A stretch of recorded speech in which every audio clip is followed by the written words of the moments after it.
कैसे हैं भैया आप लोग? बढ़िया। और आज के इस लेक्चर में भैया हम लोग बात करने वाले हैं बहुत ही सुंदर टॉपिक मिश्रण के बारे में। तो सबसे पहले तो हम लोग ये समझ लेते हैं कि मिश्रण क्या हमारे अगल बगल मिलता है।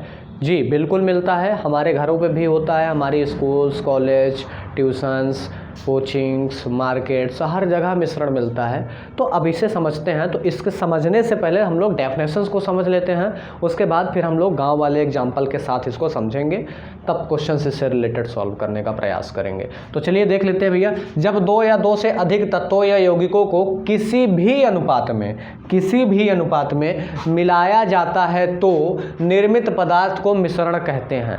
तो निर्मित पदार्थ को क्या कहते हैं भैया? मिश्रण कहते हैं। पहली चीज। अब एग्जाम्पल देखिए, एग्जाम्पल हमने लिया, पहला एग्जाम्पल है भैया आपका जल और नमक। जब जल और नमक, जल का फार्मूला होता है H2O और नमक का फार्मूला होता है NaCl, इसका रासायनिक नाम सोडियम क्लोराइड होता है। तो जल और नमक को जब हम मिलाते हैं तो नमक का जलीय विलयन बनता है। क्या बनता है भैया? नमक का जलीय विलयन बनता है। तो इस नमक के जलीय विलयन को हम लोग क्या कहेंगे? मिश्रण। क्या कहेंगे? मिश्रण। अब बात समझिए, जैसे दूसरा एग्जाम्पल देखिए। दूसरा एग्जाम्पल दिया है कि जल और चीनी, जल का फार्मूला H2O और चीनी का फार्मूला होता है भैया C पे 12, H पे 22, O पे 11, मतलब कार्बन परमाणुओं की संख्या कितनी है? 12, और हाइड्रोजन के परमाणुओं की संख्या कितनी है? 22, और ऑक्सीजन के परमाणुओं की संख्या कितनी है? 11। यहाँ जगह नहीं ना है तो इसका स्ट्रक्चर भी बना के दिखाते हैं। अब चीनी का जलीय विलयन को हम कुछ शरबत भी कहते हैं, क्योंकि चीनी का जलीय विलयन जब हम बनाते हैं तो शरबत ही हम लोग बोलते हैं ना, पीने के लिए बनाते हैं, या सीड़ा भी बनाते हैं तो उसको शरबत नहीं बोल सकते, सीड़ा भी बोल सकते हैं, वो तो डिपेंड करता है हम बना कैसे रहे।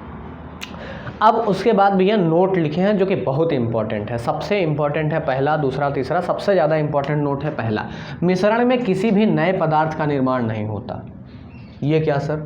जब दो पदार्थ मिलेंगे तो कोई नया पदार्थ ही तो बनेगा? नहीं भैया, नया पदार्थ नहीं बनता है। नया पदार्थ बनने का मतलब उसमें केमिकल चेंज होना चाहिए, रासायनिक परिवर्तन। कैसा परिवर्तन होना चाहिए? रासायनिक परिवर्तन। और इनमें किसी भी प्रकार का रासायनिक परिवर्तन नहीं हो रहा है। कहने का मतलब अगर जल और नमक को मिलाया गया तो यहाँ नमकीन फिर जल ना हो, मीठा हो जाए, या तो इसका टेस्ट बदल जाए। कहने का मतलब पुरानी प्रवृत्ति में ना हो। जैसे हम लोग एक रासायनिक अपक्रिया और समीकरण होता है कक्षा 10 का चैप्टर, इसमें हम लोग पढ़ते हैं ना कि जब हाइड्रोजन और ऑक्सीजन की अपक्रिया मान लीजिए कर लेते हैं हम लोग, तो क्या हो जाता है आपका H2O, 2H2O हो गया।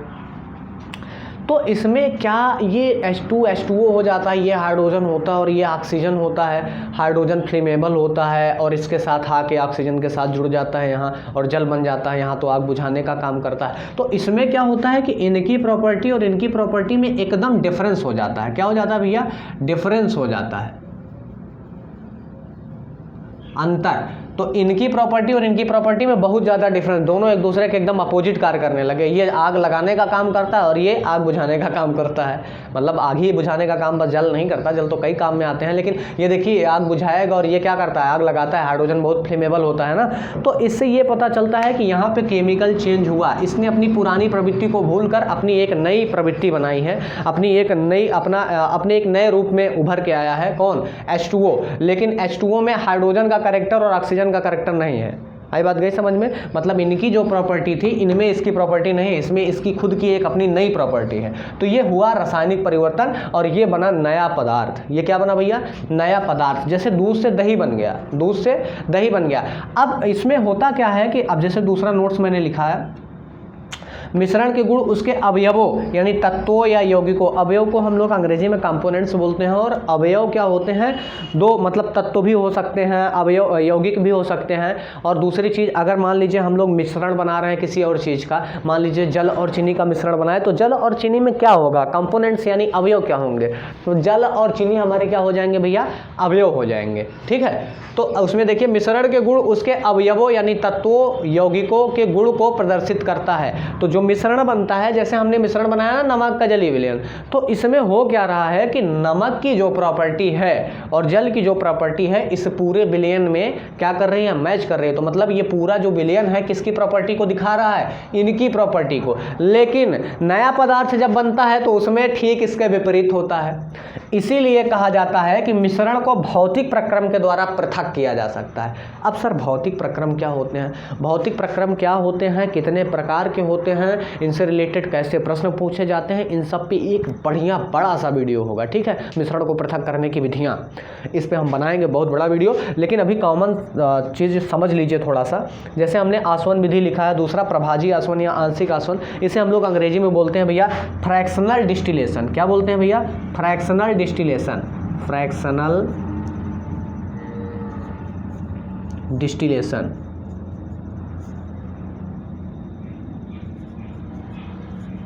इसको अंग्रेजी में बोलते हैं ऊर्ध्वपातन है ये, इसको अंग्रेजी में हम बोलते हैं सब्लिमेशन।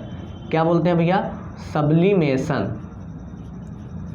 अब समझिए आसवन विधि को थोड़ा सा हम लोग समझ लेते हैं। आसवन विधि होती क्या है, क्यों समझना जरूरी है, इसलिए समझना थोड़ा सा जरूरी है कि हम अपने इस एग्जाम्पल को दिखाएंगे कि भौतिक प्रक्रम के द्वारा कैसे हम लोग चेंज कर पाते हैं। तो इसको भौतिक प्रक्रम के द्वारा हम इसमें से आसवन विधि यानी डिस्टिलेशंस के जरिए चेंज करते हैं। कैसे चेंज करते हैं? इस विधि में होता क्या है, इस विधि में क्या होता है भैया? बॉइलिंग पॉइंट का खेला होता है। अब सर बॉइलिंग पॉइंट क्या है? जब कोई पदार्थ जिस ताप पर या जिस टेम्परेचर पर उबलने लगता है वो उसका क्या कहलाता है? बॉइलिंग पॉइंट यानी क्वथनांक बिंदु कहलाता है। तो बॉइलिंग पॉइंट अब हमारे पास इस विलयन में दो चीज़ों का है। ये जो हमारा नमक का जलीय विलयन बना है इसमें हमारे पास दो बॉइलिंग पॉइंट होंगे। पहला तो जल का बॉइलिंग पॉइंट होगा और दूसरा नमक का बॉइलिंग पॉइंट होगा।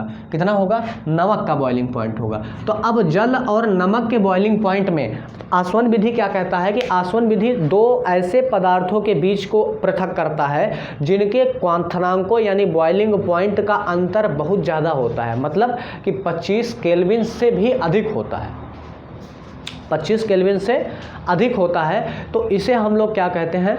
आसवन विधि। उसमें होता क्या है कि इसमें हम नीचे से टेम्परेचर देते हैं किसी पदार्थ को। मान लीजिए जल और नमक को रख लिए हम, और उसके बाद फिर क्या करते हैं कि जल और नमक को जब रख लिए और टेम्परेचर नीचे से देना शुरू कर दिए, तो अब पता चला नमक का जो है बॉइलिंग पॉइंट वो क्या है? बहुत ज़्यादा है। और जल का बॉइलिंग पॉइंट क्या है? बहुत कम है। बहुत कम मतलब 100 डिग्री सेल्सियस होता है। नमक का तो 1000 के लगभग होता है, 1000 से शायद ऊपर होता है। तो अब इसमें क्या होता है, मे बी यार क्लियर नहीं है, 1000 के ऊपर ही हो सकता है। तो इसमें क्या होता है कि अब इनका टेम्परेचर 100 डिग्री सेल्सियस है, तो इनको क्या करोगे? जब टेम्परेचर 100 डिग्री पे तुमने नियत रखा तो भैया होगा क्या कि ये जल हमारा उड़ जाएगा और नमक हमारे उसमें क्या करेगा? बच जाएगा। लेकिन अब दूसरा टेम्परेचर क्या कह रहा है? दूसरा चीज़ क्या कह रहा है? जल को चीनी, जल और चीनी को जब हम बनाते हैं तो जल का चीनी विलयन मतलब चीनी का जलीय विलयन बनता है।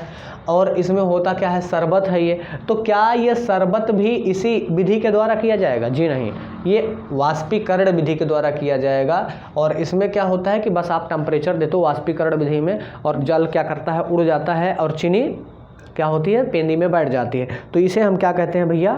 वाष्पीकरण विधि। और वाष्पीकरण विधि के जरिए जल और चीनी के विलयन में से चीनी को पृथक किया जा सकता है। ठीक है, तो चलिए अब इससे रिलेटेड आगे हम लोग क्वेश्चंस करेंगे। ठीक है भैया।